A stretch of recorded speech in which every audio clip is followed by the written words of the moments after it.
لله ما في السماوات وما في الأرض وإن تبدوا ما في أنفسكم أو تخفوه يحاسبكم به الله فيغفر لمن يشاء ويعذب من يشاء والله على كل شيء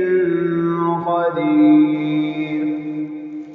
آمن الرسول بما أنزل إليه من ربه والمؤمنون كل آمن بالله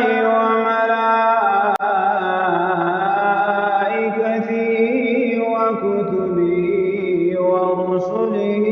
لا نفرق بين أحد من رسله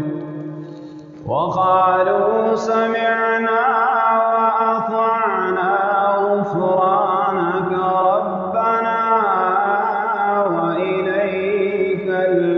المصير. لا يكلف الله نفسا إلا وسعها لها ما كسبت وعليها ما اكتسبت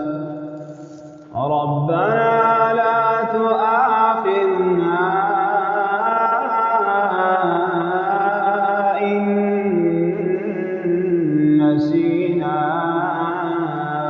أو أخطأنا